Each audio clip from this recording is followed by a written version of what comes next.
Great.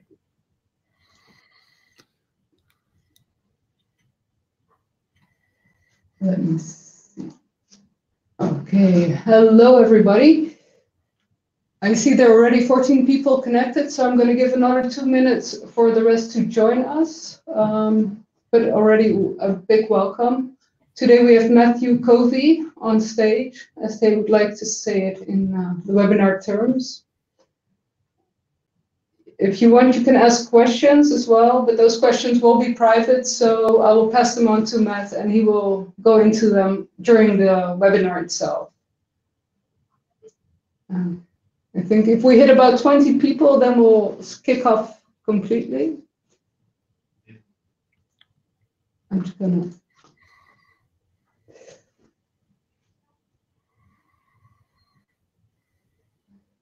Okay, I think it's time, so we'll start the webinar. I'm Marie-Louise from Cultuurloket, and we have the absolute pleasure to have Matt Covey here from Tamizdat. It's an organization that facilitates and advocates for international mobility through the US. He will be navigating us through the labyrinth of US visas for performing artists. So by this, I will give the stage to Matt, and he will walk us through the steps. Hi, Matt. Hi, thank you. Yeah, so I want to spend the next probably 40 minutes or so. We'll be going through a lot of the details about what it takes when an artist is trying to get to the US, and what are the kind of the broad overviews of how the process works, and some of the details of issues that that people are experiencing right now. The impetus for doing this webinar really comes from some of the issues that we have been seeing recently, and some Belgian artists have been seeing recently with US visas, and I think a real concern that we're hearing from folks in Belgium about the state of touring and performing in the US. There's a lot of fear, a lot of confusion, and a lot of frustration right now in the culture sector all around the world about the US, and a lot of that is well placed. There's a lot of garbage going on right now, but there's also a lot of rumor, and we're finding frequently artists and agents and managers are avoiding the US for reasons that aren't entirely correct. And so part of this seminar today is to help you, but it's also part of it's driven by a concern in the cultural sector in the US that that our government is becoming a factor that could be isolating us, or the government policies could be isolating us in certain ways culturally, or creating situations where it's hard for American people to stay in contact culturally with people from other countries. So we want to be able to use this time to make sure that people understand the realities of the situation and what is working and what's not working so well. So without further ado, I want to start in with the first biggest question that that people face, and we get a lot of questions about, which is trying to understand who needs a visa, and when do we actually need visas to travel to the US. I want to just take a second here. If you have a question, if something I say doesn't make sense, please put the question in immediately. Marie will read that out to me. But jump in rather than wait until the end. If we wait until the end, questions will be forgotten, or the context will be forgotten. We won't really remember what it was about. So it's best to address concerns or questions as we go along. And Marie, I'll leave it to you to holler if you see something come Sure. up. Okay, so as most of you probably know, there's a treaty between the US and Belgium, as well as most of, well, all the other EU countries, which allows citizens to enter the US without getting a visa in certain circumstances. We refer to that as visa waiver countries. Most people in the rest of the world refer to it as ESTA, which is the name of the website that people use in order to get authorization to travel to the US without a visa. Now, ESTA is a great system, and people use it an enormous amount. Millions and millions of people each year use it. And that's great, but there are limitations on it. It doesn't allow an individual to come to the US for employment, for study, or for a number of other kinds of purposes. It does allow someone to come for a holiday, for pleasure. It also allows someone to come for limited business purposes. And the trick here is trying to understand what is the difference between traveling for business and traveling for work. Those are two things that cause there's a separation between those two things that causes a lot of problems. So the first thing we have to talk about is when you can come to the US on ESTA or for work, and when you need to actually get an employment visa. An employment visa is something we'll be spending the second half talking about how those work. First, we're talking about what you can do without an employment visa. So I'm going to be, the PowerPoint here, if you're interested in the information, we can send it to you afterwards. Cultural Lookout will have a copy of it and they can just email it out. So don't panic about taking notes as we go along. So there are a few situations when you can come to the US and do performances or a number of other professionally related things without a work visa.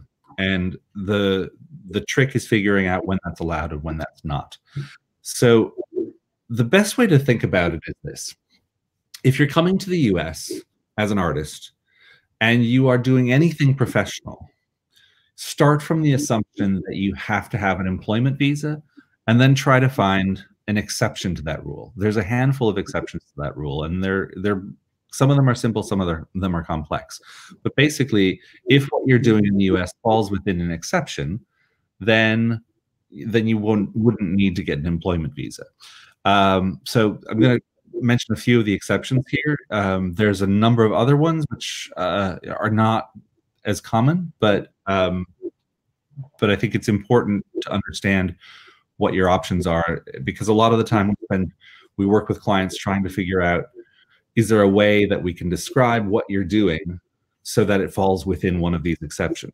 Because if we can, then we can find a way to, then you can avoid the complexity and cost and difficulty of trying to get an employment visa, which is, again, what we'll talk about later. The most commonly discussed of these exceptions is called the showcase exception. The showcase exception is hard to understand in that the question really is, what's a showcase and what's not a showcase? It's a provision in the US law that informally allows artists to come to the US to present their work for the sake of trying to get more work. It's based on the idea of an audition. And the crucial factor with the showcase is not whether you're getting paid. The crucial factor is whether the audience who has come to see you is there principally to think about employing you, or whether they've come to have a good time. If they've come to have a good time, then you probably need an employment visa. If they've come to think about hiring you in the future, then you may well be okay coming on ESTA. So that's a tricky question, but I think it's best to think about that in terms of real examples. For example, we're coming up on South by Southwest. South by Southwest has been declared by the Department of State to be a showcase event. Now, that means that if an artist is coming to perform at South by Southwest and only at South by Southwest, then they should be able to do that on ESTA. Because the presumption is that the principal reason that people go to South by Southwest and people attend events at South by Southwest is in order to consider working with the artists who are performing there. Now, what's complex about this is, you know, and I know that South by Southwest is a really big party. And so a lot of people are there to drink and have fun and eat barbecue.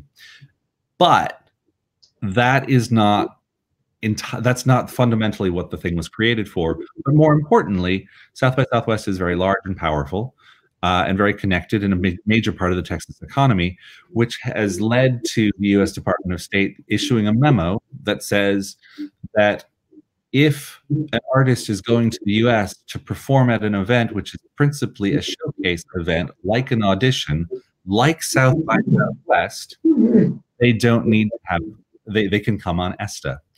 Now, so that's fine because that's in writing, and most embassies around the world, and certainly the U.S. embassy in Brussels, follows that rule as far as we've been able to see. So it's allowed. The question then becomes, well, what about all the other showcase events that happen in the US? And that's trickier because none of the other ones are enumerated in the memo. So, for example, we're coming up now on artists are preparing for the Folk Alliance conference. Now, Folk Alliance is more of a showcase event than South by Southwest. It's not open to the public at all. The public can't buy tickets to see individual shows, but it's less well known. So technically, it seems clear that it is also a showcase event, but it's less well known, so it's not quite so sure that an officer at an airport, if an artist shows up with their bouzouki and says, I'm going to play a showcase at Folk Alliance International, it's not quite so clear that the officer will say, oh yeah, I've heard of that. I know that's a showcase event. So that, and another event we could talk about is the APAP conference, which happens in New York in January. That is very much a showcase event in that you have to be a member of the industry in order to even attend it.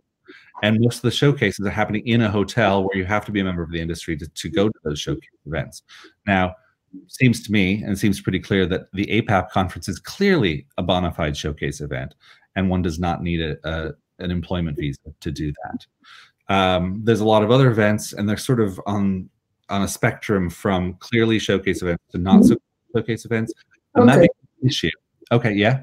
Yeah, sorry, Matt. There's someone who has a question. This person will get invited by Princeton to give a lecture in the spring. I can see that, yeah. Okay. Followed by a second visit to present a performance in the fall. And this person will earn $400 in total. So should he reach out for a visa, or how should he go about it?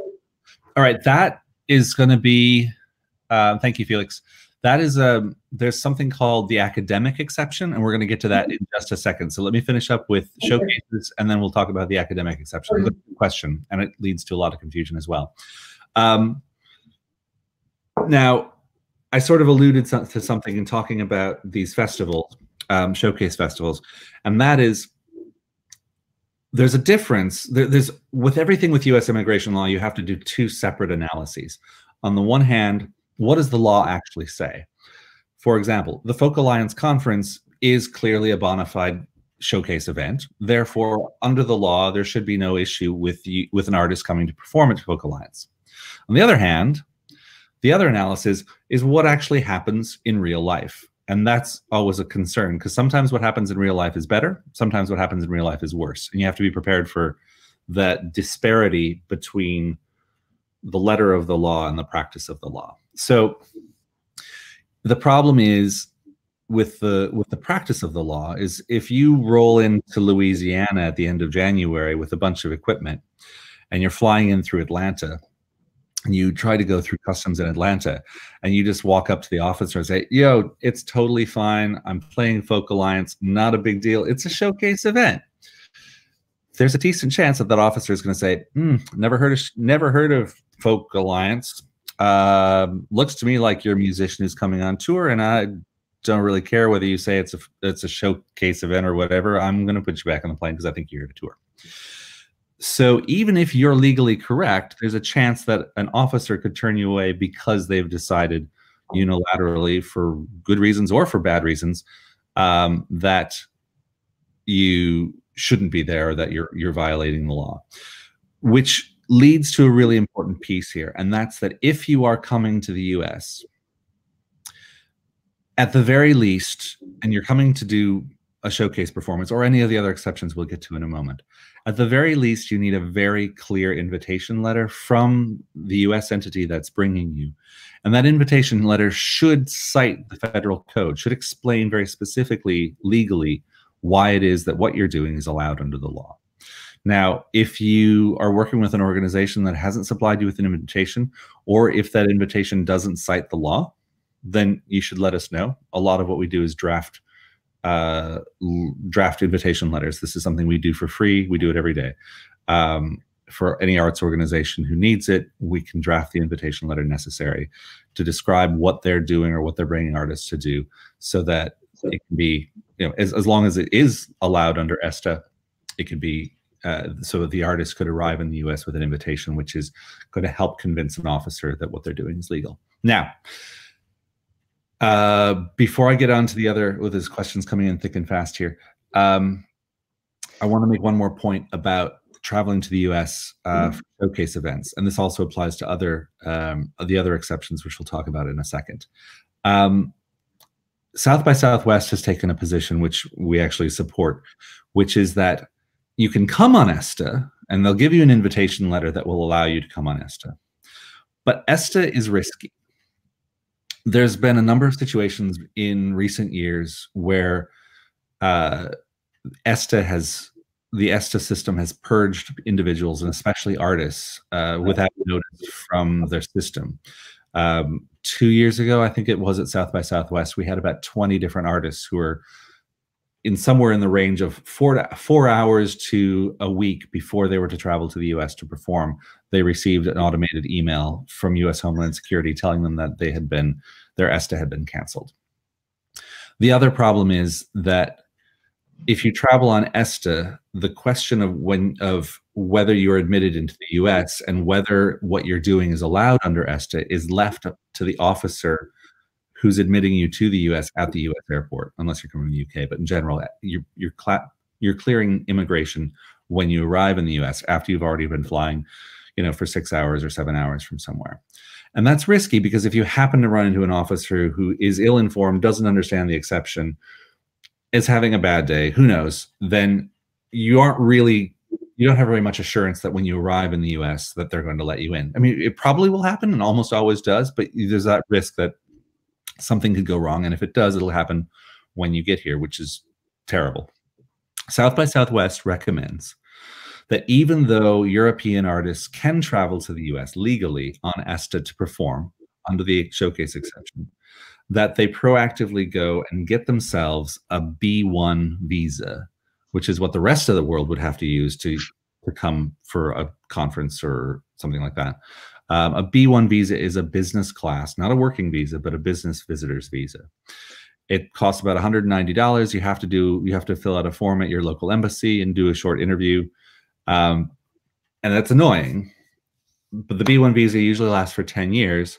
And once you've done it, you have it, and then you don't have to rely on the ESTA system. So if they suddenly cancel your ESTA, it's not going to affect you because you already have the B1 visa. But more importantly, by getting the B1 visa, you have a chance weeks or months before you travel to explain to a real human at a US embassy what it is that you're doing. So for example, let's go back to the Folk Alliance example. So you're going to Folk Alliance, you're concerned about, because your flight's going to come in through Atlanta. Atlanta's, who knows what the attitude of the officers are there. You're going to be bringing a lot of gear with them. You know that Folk Alliance isn't that famous. So you're worried that you might arrive and the officer will be like, yeah, I don't get it, I'm going to send you home. So you you apply for a visa at the US Embassy in Brussels. You go in, you go to the window, and you say, here's my invitation letter from Folk Alliance. I should be able to arrive in the US to perform at this event under the showcase exception. Here's the legal explanation. And that's the point where you can have a real conversation with an officer, or if the officer has a concern about what you're doing, they can say, look, I'm going to have to research this. I'll get back to you. But the point is that if there's a problem, the problem will happen in Brussels weeks or months before you travel, rather than once you arrive in the US. I've never seen a situation where someone electively went and got a B1 visa to be on the safe side. It was issued by the US Embassy, and they arrived in the US and they had a problem. Because what it means when you arrive, that officer in Atlanta is going to look at your passport and say, okay, you've got a bunch of musical gear with you. I don't know what you're doing, but it's already been reviewed and approved by the US Embassy in Brussels. I'm not going to mess with that authority. Okay, come on in. So the B1 visa is something that we recommend as a kind of an insurance policy against the possibility of an officer taking the position that even if legally what you're doing is fine, they may not understand it. Okay, so showcase exception is an important exception. Another exception that's important is if you are coming to perform in the US at an event which is sponsored by your home country and is free to the public, then you don't need an employment visa. It's fine to do that on ESTA, or again, preferably getting a B1 visa.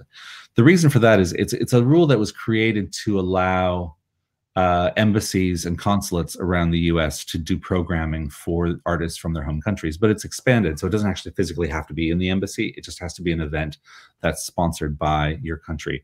For example, every summer there's a huge day of French music in Central Park. It's totally sponsored by the French government. It's free to the citizens of New York City, and that artists don't need visas for, because even though they are getting paid, they're getting paid in France for the work that they're doing in the US at a free event that's sponsored by the French government. While we're talking about exceptions, there's an exception which is not listed here, and this applies, Felix, to your question. There's an academic exception, and it's a very complex one, and I would say in this situation, I would recommend that you follow up with me with an email, and I can kind of go through the details of it. But basically, under limited circumstances, individuals can perform or speak at universities and receive an honorarium without having to get an employment visa. But there's this whole limit. You can't do more than 5 universities over the course of 6 months, and the engagement at any one university cannot be more than 4 days, and it has to be part of their academic curriculum. It's a bunch of details to it, but it's very important, especially for artists who are performing who are doing master classes and those kinds of things. It's really critical, because you wouldn't want to have to go through the whole process of getting an employment visa in those situations. But again, you could do it on ESTA, but you'd probably be better off getting a B1 visa, just so that you don't have to, so that when you arrive, you have a degree of assurance that you're going to be allowed in, and that the officer at the airport is going to understand what you're up to. Matt, I had a small question. How long does it take for the B visa to apply for it and to receive it? Okay, the B visa, again, the reason that we focus so heavily on B visas is because they're cheap and fast. They cost between $160 and $190, and usually you can turn them around in about 2 weeks. Okay, that's good to know. Depending on the city, it usually takes some places, some cities, some U.S. consulates around the world, you can get an appointment immediately. Sometimes it takes a week or so to get in. There's some consulates where it takes a lot longer. If you're in Moscow, it's like 7 months. Moscow. I think Mumbai is the same, but I think most of the embassies and consulates in the EU, the waiting time for an appointment is less than a week. Once you had the appointment, it usually takes them 4 or 5 days to get your passport back.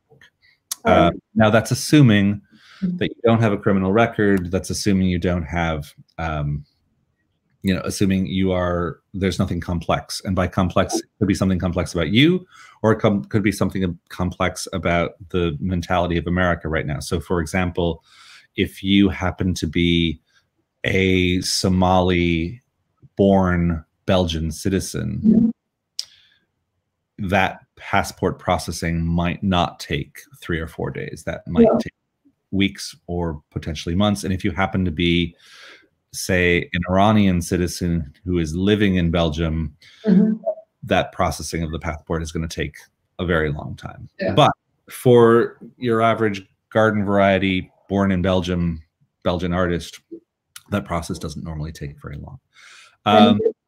Can people do it individually, or does the organization do it?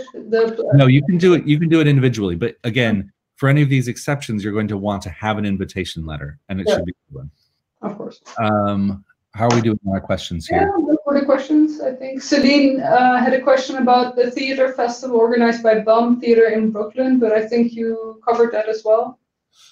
Yeah, I think it's, again, so just to clarify, what we do at Tamizdat is we exist to help artists with these situations. We don't charge any fees for any of the work that we do. So, for example, Celine, if you have a question about a specific festival, ask us, and we can look into it and discuss with you whether it's public facing enough that you should get an employment visa, or if it's industry facing enough that you can probably get away with a B1 or with an ESTA.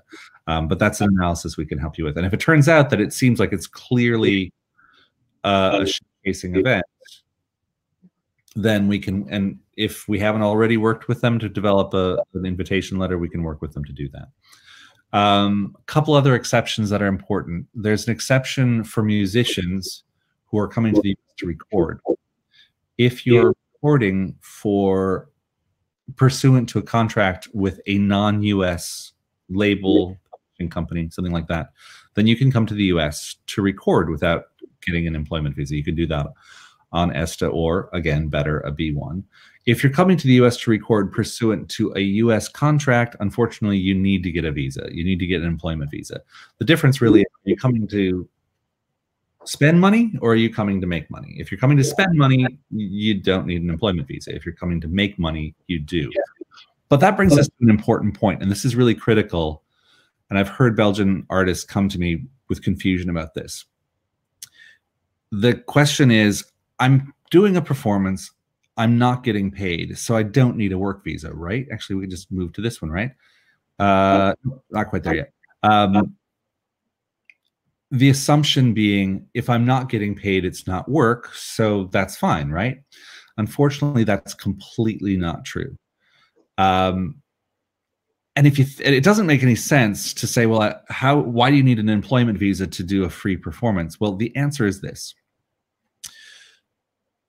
These visas are all here to protect US labor interests. They're here to protect US artists from foreign competition. So if a foreign artist comes to the US and performs for free, that's actually worse than that foreign artist coming to the US to get paid from a labor point of view. Because not only are you taking a job from a US performer, but you're actually devaluing generally the value of their labor. Now, that's not how it actually works in the art world. I understand that, but that's the way that it's viewed. But that's the policy behind these visa classifications. So that's why every single week we get some situation where an artist gets turned away at a US airport because they arrive and they say to the officer, oh, no, it's okay. Yeah, I'm performing this gig, but it's free. I'm not getting paid for it, so I don't need a visa. And they get turned away, and they're baffled by how this could possibly be the case. And they feel like they've just been unjustly treated. And in a perfect world, yes, they have been. But in a legal world, unfortunately, no, it totally made sense that they got turned away. Okay. One last exception that's important to understand. US law makes a distinction between a manager and a road manager. A manager is somebody who oversees the general business affairs of an artist and is not necessary for their performances. So if a manager is coming to the US to attend an event where their artist is performing, they're not, settling up at the end of the performance financially. They're not making sure that the hotels are booked. They're not trying to figure out what happened to the van. Those are the things that are done by a road manager. This is an important distinction because a manager doesn't need an employment visa. A road manager does. A road manager is coming to the US to work. A manager isn't. But here again, we have this separation between what's the reality and what's the law. That's the law. The road manager does, the manager doesn't. The reality is a little bit different. If, again, I'm thinking about music here, which I'm sure a lot of people here are not in the music industry, but for example, if you have a band and there are 4 members of the band and they're male and they're in their early 20s and they're fairly unwashed and they're in a van and they're driving from Toronto to Boston and they all have employment visas and the manager is also in his early 20s and fairly unwashed and wearing leather, when that van goes across the border, the officer at the border is going to say, okay, you 4 guys, you're in a band, and you 5th guy, I think you're probably the drummer who couldn't get around to actually getting your visa issued. So I'm going to not allow you to enter because you look like the other guys. Whereas if the manager in that van is 60 years old, bald, and overweight, he's going to be fine because that fits the profile that the officer has in mind when he thinks of a manager. So to any managers out there, I'm sorry if I've insulted anyone, probably not. But that's useful to know because if you're the manager, if you're really the manager, but you look like everybody else in the band, well, you're going to have to be careful. And you might actually get an employment visa just to be on the safe side so that you don't get thrown out at the van at the border. And how could managers avoid this as well, of like showing their business card, or how can they business help? Card would help. Itinerary of activities. Honestly, if they're driving across the border, I would encourage not. I'd encourage if they look similar to the musicians or the rest of the people in the van, you might fly and meet them on the other side. If you're coming in from an airport, it's a little bit different because you're not all implicated together. You could go first through immigration, and it's not like you're all clustered together in the same way that a vehicle would cluster people together. So those are the primary exceptions. There are more, but those are the critical ones. So basically, if you fall within one of those exceptions, a showcase, a home-sponsored event, a recording situation for a non-US label or publisher, or you're a manager, or you're coming to do limited academic engagements, in those situations, ESTA is sufficient for Belgian citizens and for EU citizens.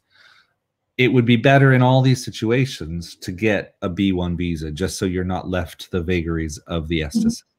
All right, so those are the situations for which you don't need a visa or don't need an employment visa. If what you're doing in the US doesn't fall within one or more of those exceptions, then it becomes time to realize that you're going to have to go through the hard, complex, and difficult process of applying for an employment visa. Before we do that, are there any other questions? Yes, Sam had a question about obtaining an O artistic ability visa. Okay, is it true that there is a new recently implemented prerequisite for obtaining an O artistic visa? No, that's not true at all.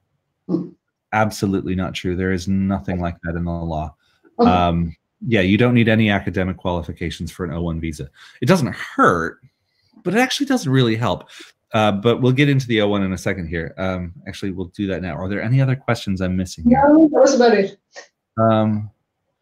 Celine, B1 visa, can you apply for your organization, or does every individual traveling in the US have to have a separate interview? Yes, every individual has to. For a B1 visa, visas are always individual.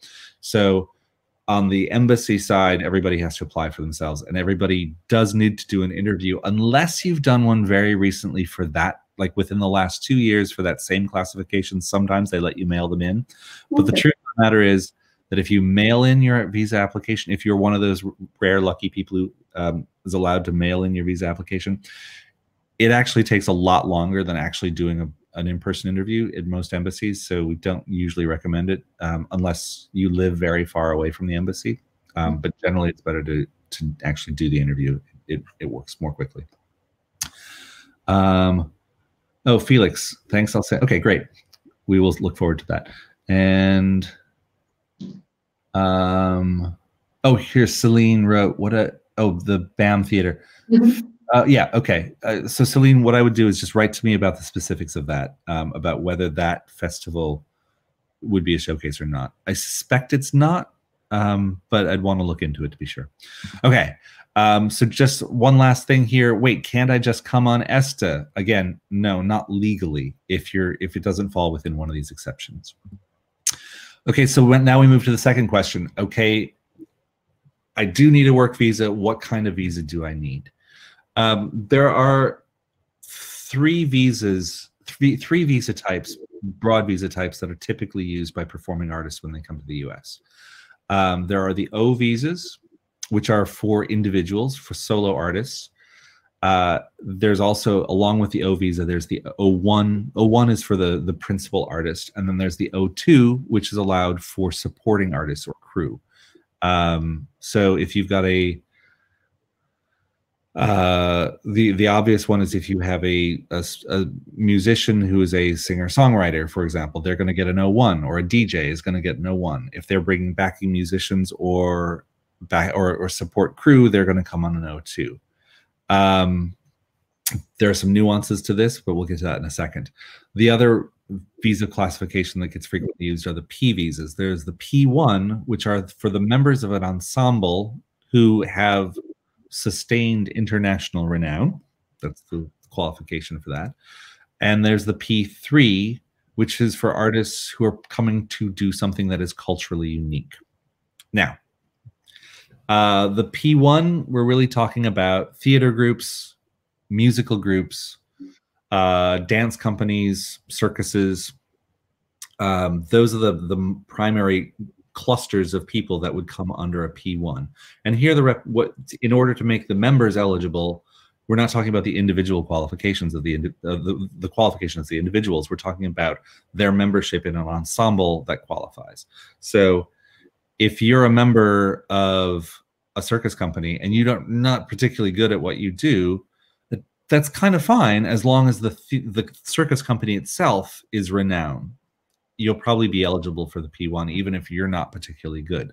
There's a qualification that says that 75% of the members of a P1 have to have been with the company for at least a year. So if you've got a 10-person theater group, and they've been and 8 of them have been working together for a year, and you just joined last week, and you're really not good at all, you're a terrible actor, it's okay, as long as the rest of the people involved are good and the theater is well known. The P3 is often misunderstood because, again, that's for culturally unique performances. Now, here's what is complex about that. Many times, well, I don't know a single artist who doesn't think that what they do is culturally unique, but that's not what they mean. What they mean by culturally unique here is it has to be that what you are coming to present artistically is somehow connected to the cultural history of your country. So if you're Belgian, you need to somehow be coming to present something that is historically, folk culturally Belgian. If you're coming to present, if you've got an amazing cumbia band made of entirely Belgian citizens and you apply for a P3 visa, you're probably going to be denied, because it's going to be hard to prove that cumbia is an indigenously Belgian art form. So that's not what they're looking for. Again, there's a labor reason behind this rule, and that's why, while it seems very kind of weirdly colonialist, that's not what it's about. The issue is that they're trying to carve out a space so that if an American presenter wants to present a traditionally ethnic art form that it's fair to assume US citizens couldn't do, then they want to create a visa which allows a fairly low bar for artists who do that work. So for example, if I'm a US presenter and I want to present a Tuvan throat singing, there aren't a lot of, it would be very hard to find an American who could do Tuvan throat singing. You need a Tuvan to do that, right? And so you'd apply for a P3 visa for that. And the Tuvan throat singer doesn't need to be particularly good at it. They just need to be Tuvan. And then that would probably, and they need to be doing something which is their traditional music. There's a lot of confusion about this, because what we're asking US Homeland Security to do is do a kind of historical cultural analysis, which they're not particularly good at. So we have situations where, for example, I had a klezmer band from Mexico. It was traditional. It was based on a Jewish community in Mexico City that this band had come out of. It was very specific kind of klezmer music, which was imbued with a lot of Mexican musical tradition. Totally made sense, but it made their heads explode, because the idea that there were Jews in Mexico didn't make any sense culturally to them. So that was really hard, because that's not how they saw the world. And eventually we were able to convince them that this is possible, but it wasn't really what they were thinking.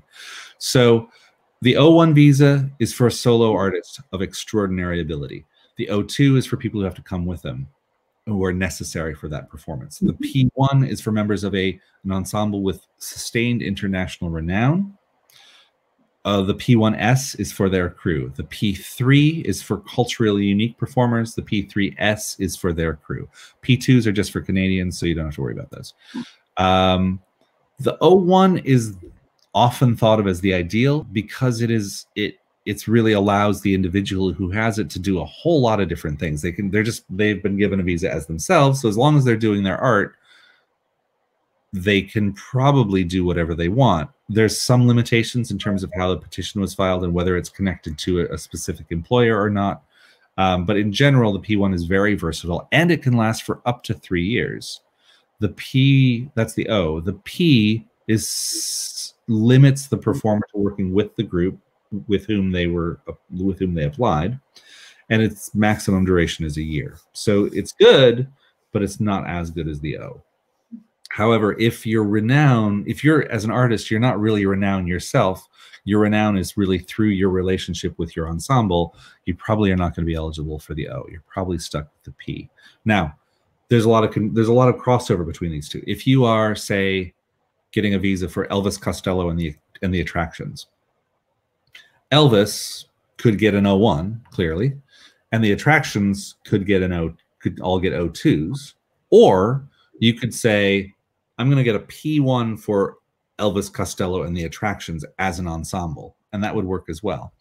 The P3 would be out unless they were working on a specifically English project. He might be able to get away with an Irish project because he's of Irish heritage. So if it was a specifically Irish or English traditional folk music, they might be able to do a P3. But that gives you an example of the way this plays out. Sometimes we'll have a new theater production, which has only existed for like 6 months. It's just like the smash hit on the West End. So we can't show that it has sustained renown, but one of the actors is really famous. And so what we might end up doing is we can't show sustained renown because it hasn't been around for very long. So the P1 is out for the theater company. So we end up getting the famous actor an O1, and then get everybody else who's involved an O2 as her support, which is kind of a weird way to do it, but sometimes that's the only way to go. Moving along. Yeah, we had some questions about the B1. If it's possible for a child actor to travel to the US, can they use a B1, or is it better to go on the O1 or the P1 if it's a member of an ensemble? Interestingly, the U.S. immigration law doesn't really make any distinction between children and adults when it comes to these kinds of visas. Okay. So the child actor could come on a B1 if what they're doing falls within one of the exceptions. If it doesn't, they would need to come on an O1 or a P1 if they're a member of an ensemble. Okay. Sam had a question about some more details on the requirements for the O1. Yes, I will get to that in a second. Although there's a lot that goes into that. So we probably are not going to go in. I mean, if you've got a week, we can really dig into the O1 qualifications, but that might be something that would be better to sidebar, and we can talk about it afterwards. But P1, are technicians always also included on the ensemble? No, they're not. Historically, a lot of times people did. They pretended that their sound person or their light person was actually a keyboard player or an actor. That's illegal. It's fraud. It's best to avoid illegal things and fraud if you can.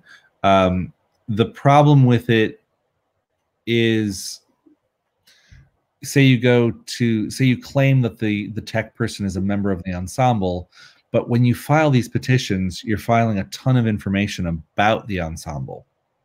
Photographs, reviews, contracts, and if that person is nowhere to be seen in all those materials, that might tip them off to the fact that they're not actually in the ensemble. But more importantly, what tends to happen is when you try to get away with something, unless that tech person really understands what's going on, what tends to happen is they go into the embassy, and the person in the embassy says, "Oh, you're an actor," and they say, "No, I'm a light guy," and that's the end of that. So that's where, unfortunately, the best laid criminal plans sometimes don't really work out. So be careful with that stuff. Okay, there was Ellen who had another question about if you already had a B1, do you stand a better chance of getting an O1 or a P1 visa? Ah, that's a good question. Or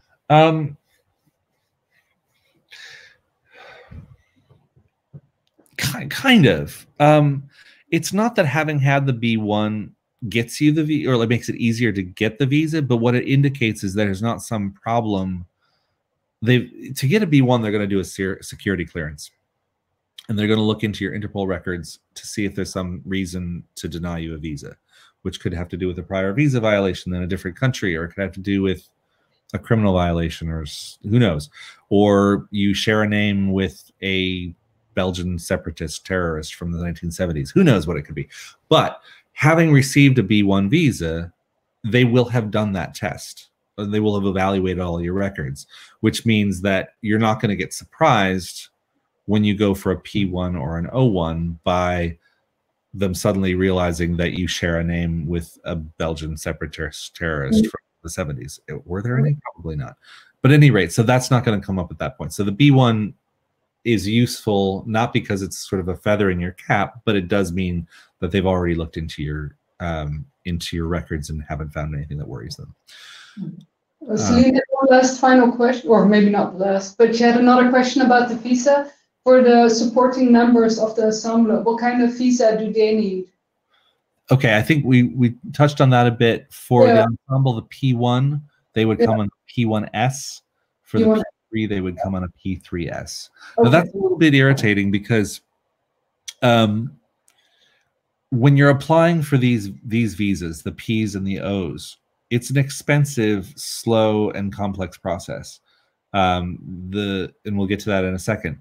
But when you have to apply for two separate kinds of, if you've got an ensemble and then you've got the crew, you have to apply. You have to file two separate processes, one for the P1, one for the P1S, and that kind of doubles the amount of work, and in some situations doubles the cost as well.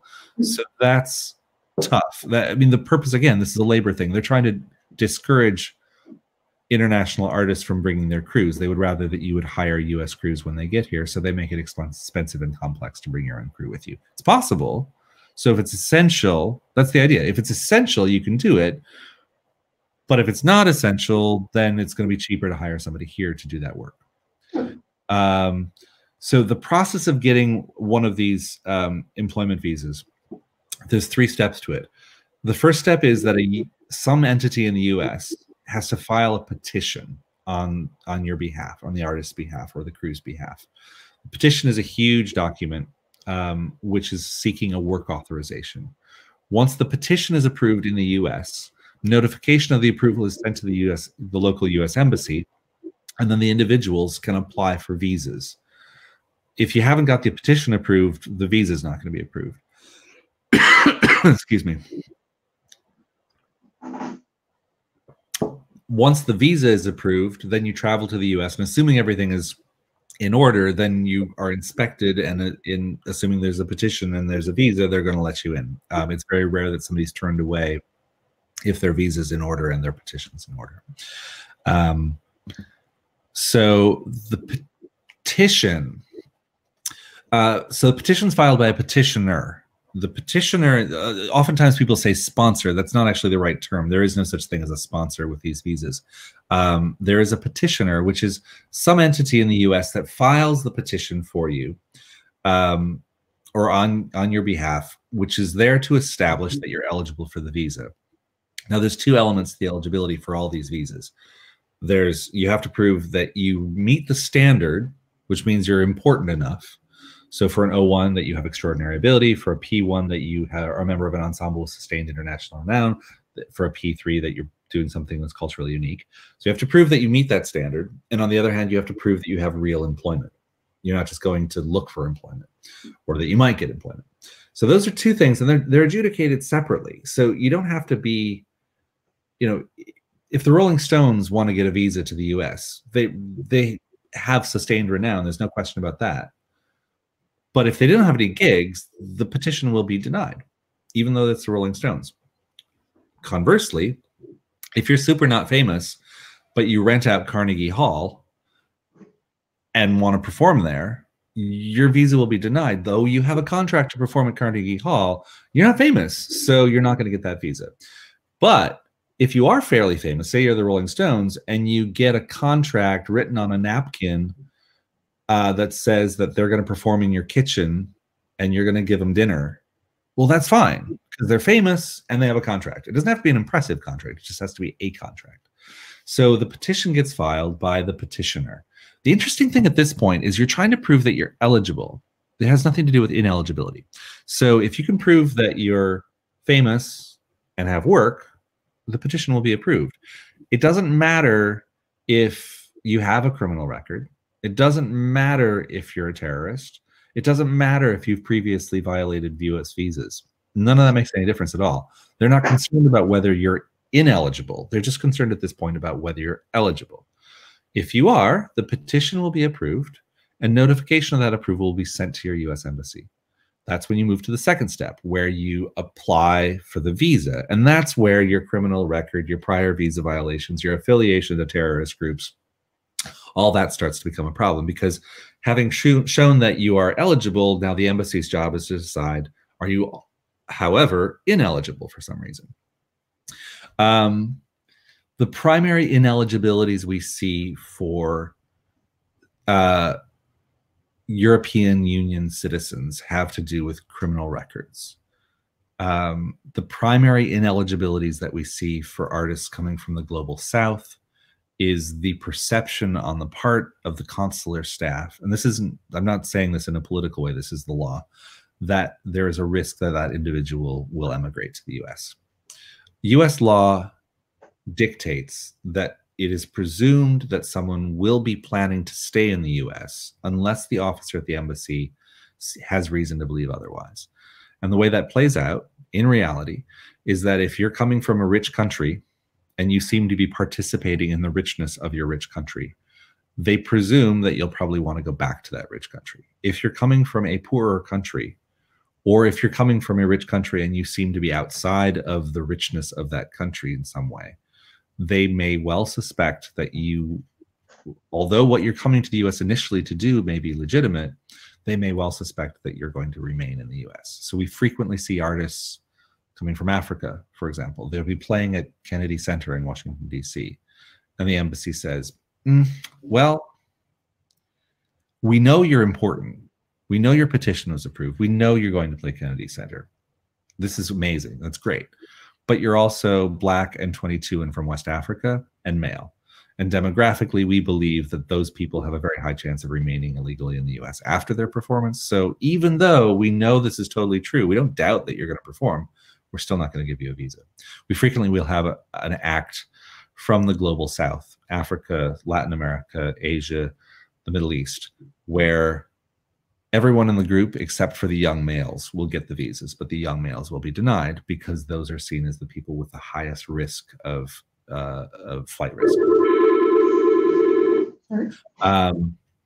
So again, these problems don't typically affect most Belgian artists.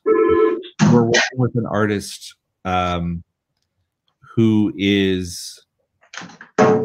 has anything challenging about their history or their ethnicity or where they were born, these factors could become an issue. So, and when this happens, what we're talking about is potentials for delays or potentials for denials at the embassy.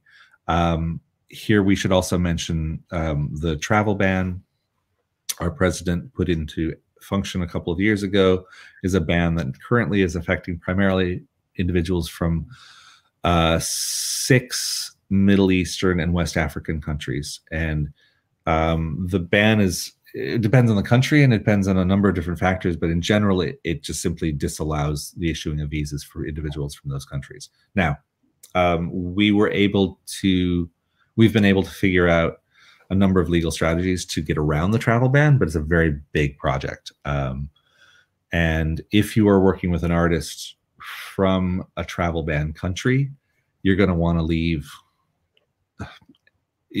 First of all, you have to realize it may not work at all. And if you want it to work, you're going to have to talk with, well, I would recommend talking with us say 9 months in advance, because it's a very slow and complex process to get someone through the travel ban. And the website of the embassy has that list of the travel ban, or where can people find it? You can ask me and I can tell you, but if you just Google travel, Trump travel ban countries, is there. Okay. There was a question from Sophie. She has asked, but I think you covered it a bit, a Belgian solo artist who's invited to by an American ensemble to tour with them as a guest, but has never played in that ensemble. I'm guessing this is an individual artist who has applied for an individual. Okay, Sophie. Hang on, where to go? What about a Belgian artist who's invited? Okay, so you'd have two options. If you have a lot of renown yourself as an artist, you've done solo performances, you maybe have, I don't know if you're a musician or an actor. I'm going to assume a musician. It sounds like it. If you have, your own albums out, there's press about you, your releases, there's press about your performances, then you should go for an 01, because that's great. And that would be, assuming this is a commercial tour, not just an academic tour. And you should probably go for an 01, and you should try to get the longest term possible, because if you're going to spend all that money and all that time to get an 01, then you want to have one that's going to last for a long time. And we can talk a little bit about how to get a long-term 01. So there's that. If you're not that famous yet, but the ensemble that you're performing with is, what you can do, it's a little bit weird, but we do this a lot for orchestras. Say, for example, you're performing with the Cleveland Symphony Orchestra. Well, it turns out the Cleveland Symphony Orchestra has sustained international renown, even though it's an American orchestra. So what we end up doing is filing a petition for the Cleveland Symphony Orchestra based on the Cleveland Symphony Orchestra's sustained international renown. But it turns out there's only one member of the orchestra who needs a visa, and that's you. And so there's only one member in the petition. And then we just put a clever note that says, well, it turns out all the others are American citizens. They don't need it, but there's this one who just joined, but that beats the 75% rule, because 75% of the rest of the artists have already been there for a year. So you're fine. So oftentimes that would be the way that you, if someone is touring with, or is joining, even as a guest, is joining an ensemble. If, Sophie, you're performing as support, it just occurred to me that's what you might be meaning. If you're opening for that other artist, then you would need your own independent visa as an 01, or a P if you're in an ensemble. I hope that answered the question. Let's see. Question. She says, what happens to people or individuals who have traveled to US unfriendly countries, for instance, a Belgian citizen who has a visa from, example, Russia in their passport? Are there any issues with that? Or right. Yeah. Well, first of all, if you've been to one of those countries, I don't think Russia is one of them, but if there's a list of countries where if you have traveled there, it's going to make it impossible for you to get ESTA. If you've traveled in Iran or in Syria or North Korea, your ESTA, and you're trying to travel on ESTA, your ESTA will be denied just simply because you've been there, and they know where you've been. Not to be paranoid about it, but they generally do. So that's out. Now, just because you've traveled to those countries doesn't mean you're going to have trouble getting a visa. It means the ESTA is just an algorithm, and if it sees somebody, oh, you've been to Syria, okay, you can't get ESTA. We want a real human to look at your case. But you go to the embassy and say, yeah, I was a Christian missionary in Syria in 1978. They're not going to say, oh, that's dangerous. They're going to be like, okay, that's fine. You're a Christian missionary in Syria in 78. Get your visa. It's not going to be a problem. They're going to want to think about it. They might ask you about it, and then it's not going to be an issue. Whereas if you spent most of the early 2000s going back and forth between Afghanistan and Syria and living extensively in Saudi Arabia, they're probably going to have a lot of questions about what you're up to at that point in your life. So it kind of depends on the nature of your travel. Another question, if I can interrupt. Yeah, sure. Go ahead. Yeah, Sam had a question. His question is, can I travel to the US on a B1 or ESTA while a petition or approval of a different visa is pending? Yes, absolutely. There's not a problem at all. You can also, interestingly, you can have more than one visa in your passport. Oftentimes we'll have an artist who is a solo artist, but they're also a member of an ensemble, or they're a musician but they're also an actor. You can have multiple visas. What you can't do is you can't be in the U.S. in more than one status. So when you enter, if you've got a P1 and an O1 and a B1, when you enter, the officer will say, "What are you here to do?" And you're like, "Well, I'm here to do solo performances." And then you're entering on your O1. So you can have multiple ones. And how much does the O1 cost? Oh, that's a good question. I'm going to get to that. Okay. Applying for the visa. So the petition is approved. That's great. It's a work authorization. You apply at the embassy. Hopefully nothing's going to go wrong at the embassy that's going to disqualify you. And if assuming the petition is approved and the visa is approved, then once you arrive in the US, it's very, very rare that unless you're carrying a kilo of cocaine with you, it's very rare that you're going to get denied entry to the US once those other things are in place, regardless of where you're from. I've had, an Iranian punk band, and it took us 18 months to get through the first 2 steps. But when they arrived, it was fine. They had a visa, they had a passport, it was all good. How long? I'm going to get to the cost question in just a second. I realize I'm almost out of time, but how long does it take to get a visa? The first step, the petition part, that says $12.25. The price just went up. It's now $14.60. I think you can pay for them to go fast, and they will process in 2 weeks. It doesn't mean they're going to approve it, but they will process it. Usually approve it in 2 weeks. Otherwise, right now, the petition part of the process takes around 6 weeks. Preparing the petition takes a couple of weeks. The processing usually, you want to leave 3 or 4 weeks ideally to prepare it, because there's a lot that goes into it, working with somebody who's preparing it. Once they file it, you're looking at around 6 weeks for the processing, unless you're willing to pay the premium processing fee to expedite that. Once the petition is approved, you want to leave a couple of weeks to get the visa issued at the US Embassy. So all in, you really want to be starting the process like 4 months before you go to the US. How long do they last? Visas last only as long as you can prove that you have need to. If you have one engagement and you apply for an O1 to cover that one engagement, you're going to get a visa that lasts for a week. That's not a good spending of your money. You're going to want to if you're going to go through this whole process, you're going to want to get a longer term visa. There's a lot of different ways to do that. The way to not do it is to fabricate gigs or engagements and claim that you have them that don't exist, because that's, again, fraud. They check up on that stuff. If they find that your petition is fraudulent, it'll be denied, and it's not a good thing to have on your record. Most artists who get long-term visas, 3-year O1s, 1-year P1s, are doing it because they have a relationship with a US agent or label or theater company who is going to say who's going to take responsibility for presenting a contract which shows that you have a long-term engagement. So you say you're a musician, you can say, I don't have 3 years of gigs, but I do have an agent who I'm signed to for the next 3 years. And on the basis of that contract with that agent who is going to arrange gigs for me, I'm going to apply for the visa. It's a little bit complex, but that's the way to get long-term visas. How much does it cost? The cost of filing the petition, the fee is $460. And for an O1, that's for one person. For a P1, that could be for 70 people. It's one fee.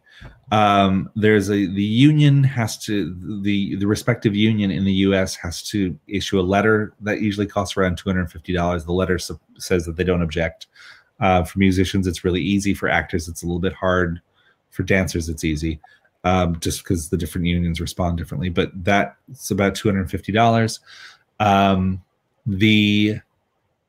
The expensive parts of this are, if you have to do it quickly, then the expediting fee is expensive.